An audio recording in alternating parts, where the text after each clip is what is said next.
Un privilegio saludarte en la oportunidad de presentar mi aporte al estudio de la lección de escuela sabática de esta semana.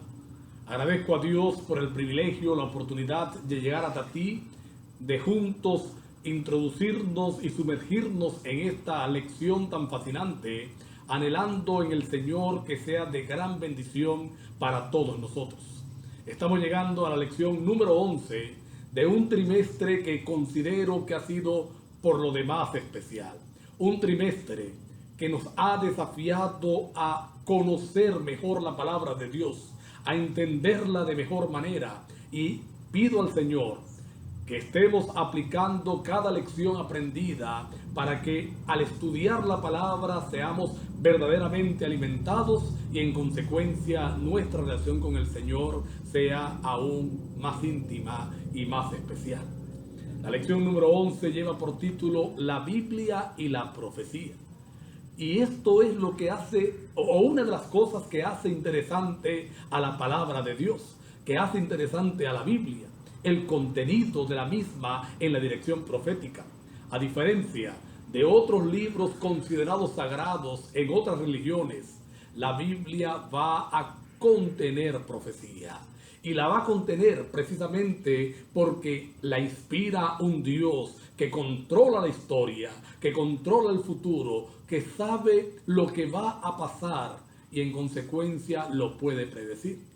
La pregunta que necesitamos hacernos es ¿cómo interpretarla? ¿Cómo hacer una interpretación correcta de esa profecía? ¿Qué mecanismo o qué método utilizar para interpretar correctamente lo que Dios nos quiere a nosotros decir? Antes de avanzar, me gustaría recordar que hay dos tipos de profecía.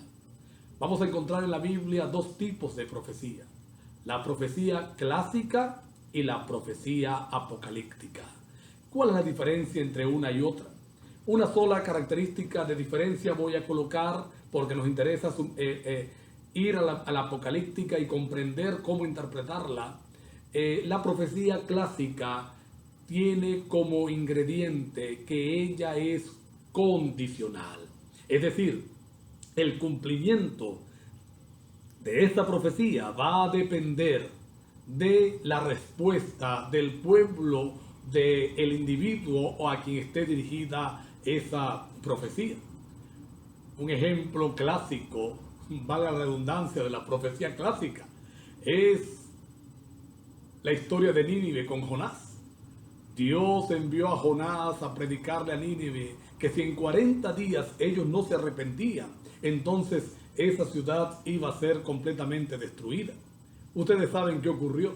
El rey se arrepintió, los del pueblo siguieron al rey, el ejemplo del rey, también se arrepintieron, buscaron a Dios y en consecuencia Nínive se salvó, no fue destruida en esa oportunidad, porque era una profecía clásica, una profecía condicional.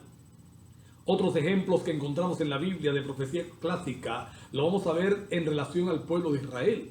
Dios prometió muchas cosas a sus hijos los israelitas que por causa de su incredulidad, por causa de su desobediencia, entonces no llegaron a cumplirse, porque su cumplimiento, repito, dependía de lo que el pueblo dijera.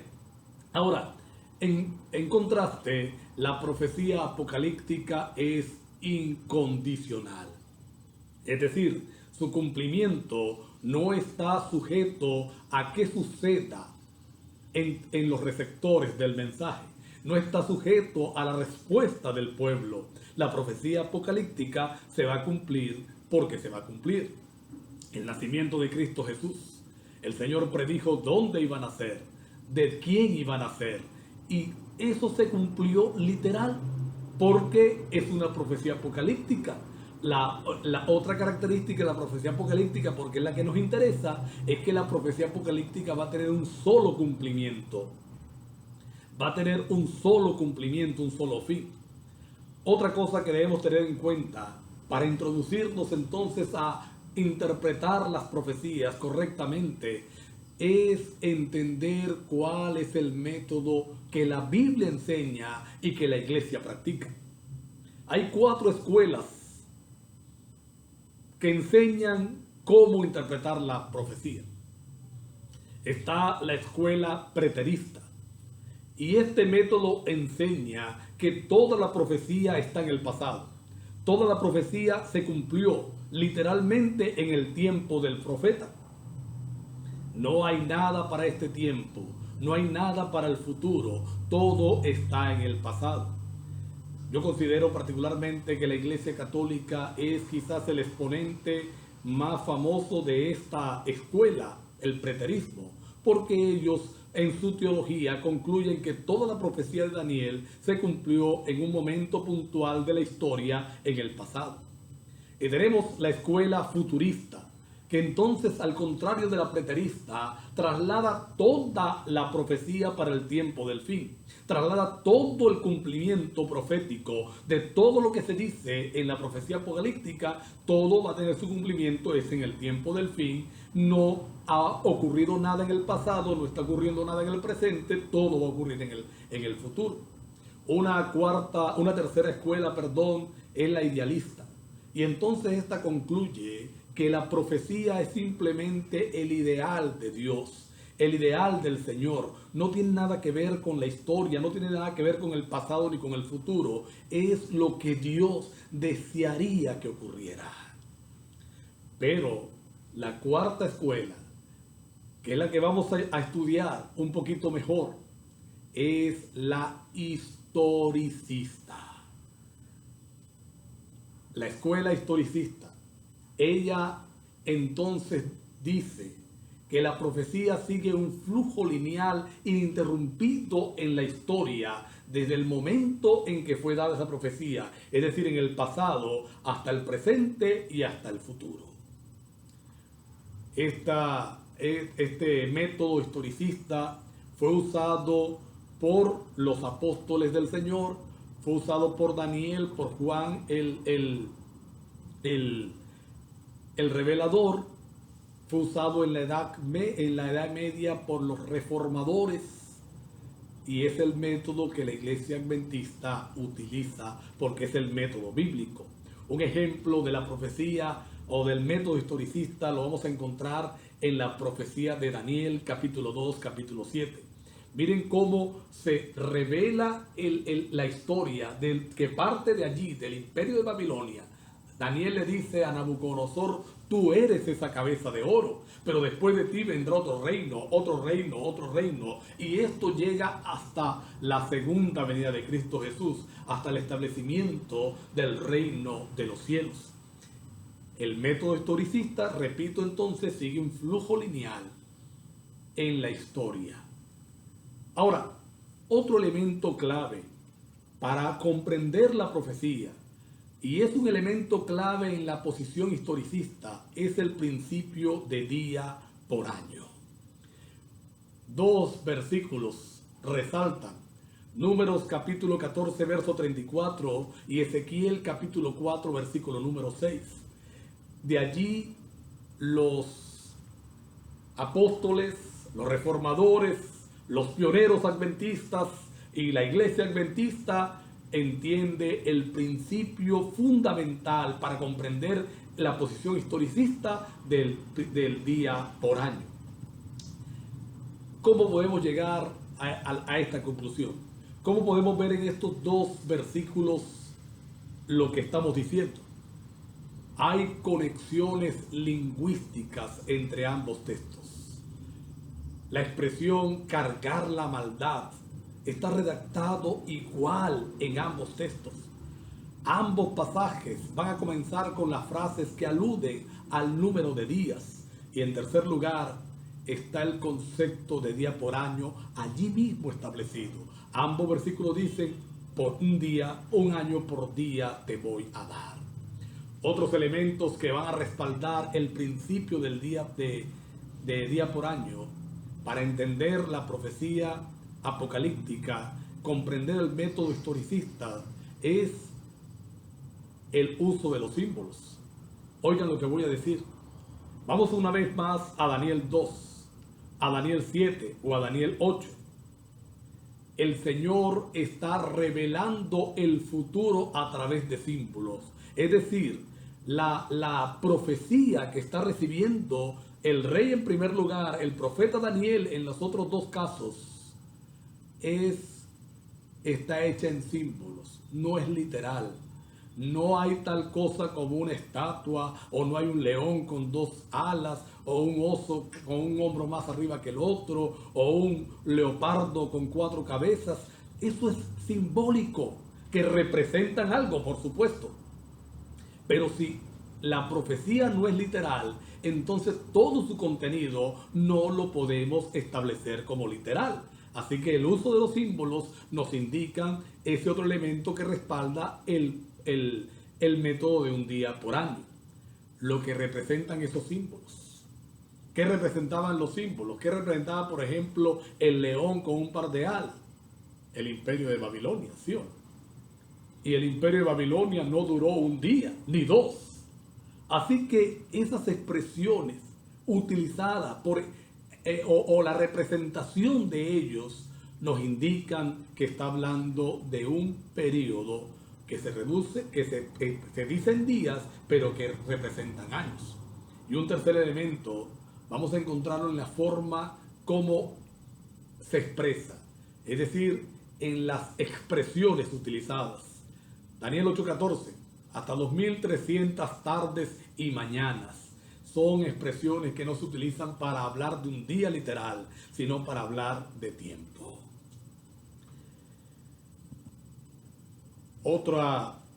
Otro elemento para comprender la profecía apocalíptica, para entender las profecías de la Biblia, es cómo podemos identificar, por ejemplo, el cuerno pequeño de Daniel, del libro de Daniel. Hay 7 cosas que nos van a permitir identificar quién es ese cuerno, a quién representa, qué poder está detrás de ese cuerno. En primer lugar, la descripción propia. Ambos son descritos como un cuerno en Daniel 7 y Daniel capítulo 8. Ambos son poderes perseguidores del pueblo de Dios. Ambos se caracterizan por perseguir al pueblo del Señor.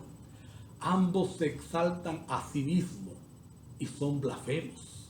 Ustedes se van a dar cuenta que el cuerno pequeño que surge de la cuarta bestia se exalta a sí mismo, igual que el cuerno de Daniel 8, que tiene una actividad horizontal, se exalta, y vertical se va a exaltar a sí mismo. Son blasfemos, se colocan en el lugar de Dios. Ambos atacan el pueblo de Dios. El tiempo profético en que se delinea su accionar, la Biblia lo establece como tiempos y la mitad de un tiempo, o 1260 días, o 42 meses. Es el mismo tiempo profético. Ambos se extienden, ambos cuernos, ambos poderes, dice la Biblia, que se extienden hasta el tiempo del fin. Y por último, ambos cuernos son destruidos en forma sobrenatural. Así que la conclusión que tenemos que sacar es que tanto el cuerno pequeño de Daniel 7 como el cuerno de Daniel 8, que tiene una actividad horizontal y vertical, como acabo de decir, representan el mismo poder. Ahora, ¿cuál es ese poder? Yo quiero describir un ratico las tres profecías que encontramos en Daniel. Daniel 2, Daniel 7 y Daniel 8. Miren qué cosa tan interesante. Vamos a Daniel 2. La cabeza era de oro,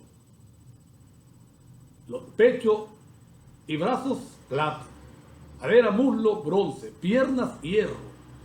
Des en cuenta, mis amados, que un metal sustituye por completo al otro. Babilonia desaparece y llegan los medos y los persas. Los medos y los persas desaparecen y se establece Grecia. Grecia desaparece y se establece Roma. Pero ocurre algo interesante cuando llegamos a los pies. Roma sigue estando. El hierro sigue estando presente. El hierro sigue estando allí en ese lugar. Vamos a Daniel 7. Hay una primera bestia, un león con 2 alas. Esa bestia desaparece y aparece otra bestia, un oso que está levantado de un lado más que de otro, 3 costillas en su boca. Pero esa bestia desaparece.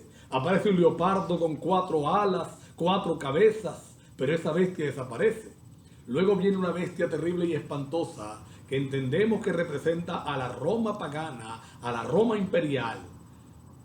Y el cuerno pequeño sale de ella, es decir, sigue siendo parte de ella. Roma no desaparece.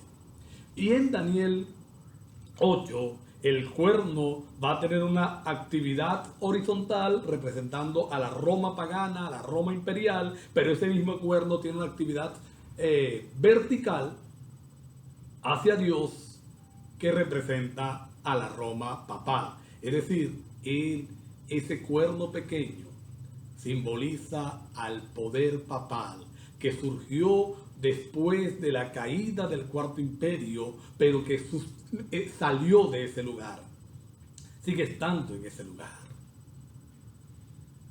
Otra profecía interesante que necesitamos comprender y entender es la del juicio investigador. Daniel 8:14. Hasta 2300 tardes y mañana, y luego el santuario será purificado. ¿Cuál santuario? ¿A qué se refería la profecía? Sin duda, como lo establece la palabra de Dios, se refería al santuario terrenal, al celestial, al santuario que está en el reino de los cielos y al proceso de juicio que el Señor Jesús iba a realizar en favor de su pueblo.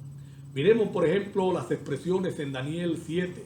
El Hijo del Hombre, Jesús, viene hacia el anciano de días, se abren los libros, se establece el tribunal. Y en el capítulo número 8, entonces, va a identificar que ese juicio se va a realizar dentro del santuario para poder ser purificado. ¿Qué significa esto? Recuerden el santuario terrenal. Aunque no hay tiempo para describirlo completamente, todos los días se ejecutaba el sacrificio matutino, el sacrificio vespertino, el sacrificio que los pecadores llevaban, y toda esa sangre era trasladada al santuario y contaminaba el mismo. Los pecados eran transferidos. Lástima que no tenemos el tiempo completo para explicarlo, pero había una transferencia del pecador a la víctima, el cordero, del cordero al sacerdote y al santuario. Lo contaminaba, pero una vez al año, dice la profecía, Levíticos capítulo número 16, que el sacerdote, el sumo sacerdote, entraba al lugar santísimo para hacer una ceremonia de expiación, para limpiar el pecado, para purificar el santuario. Todo eso, usted y yo necesitamos dominarlo, necesitamos conocerlo para entender lo que Cristo está haciendo ahora por ti y por mí. Por último, nosotros vamos a encontrar la tipología en la Biblia. No olvidemos algo, ya lo dije. Los símbolos en la profecía apocalíptica van a tener un solo significado. Por ejemplo, el león con un par de alas es Babilonia, no tiene otro significado. El oso con un hombro más levantado que el otro va a representar a Medo-Persia. Muy diferente a la tipología.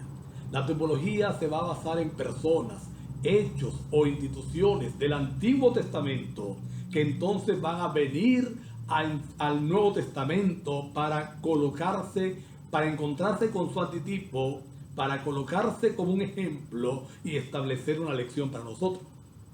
El apóstol Pablo hace una simbología interesante del éxodo judío, del éxodo hebreo, del éxodo de los israelitas, y lo aplica a nuestra experiencia. El Señor Jesús dice como Jonás estuvo 3 días. Es decir, miren cómo hace la relación del evento para convertirlo en figura de lo que va a ocurrir en el Señor Jesús. Otro ejemplo, cuando Cristo trae a colación el hecho de que Moisés colocó la serpiente, colocó un asta para que todo el que fuera mordido la viera y fuera sano. Y entonces él dice, como Moisés levantó la serpiente en el desierto, así es necesario que el Hijo del Hombre sea levantado para encontrar nosotros perdón en él. Qué interesante la profecía apocalíptica. Qué interesante la profecía en la palabra de Dios. Yo quiero desafiar a cada persona, quiero desafiar a cada hermano, a cada uno de los que me están escuchando o viendo, a que tengamos pasión por entender la profecía de la Biblia. Que tengamos pasión para entender lo que el Señor nos ha dicho y en consecuencia podamos obtener la victoria. Quisiera tener una palabra de oración para concluir entonces con esta lección. Querido Padre que estás en los cielos, agradecidos por las profecías de la Biblia, agradecidos porque tenemos un Dios que es capaz de conocer el fin desde el principio, un Dios que tiene el control de todo. Por favor, Señor, permítenos el gozo de conocer cada día más y mejor esta profecía. Gracias por escucharnos. En el nombre del Señor Jesús. Amén. Dios les bendiga rica y poderosamente.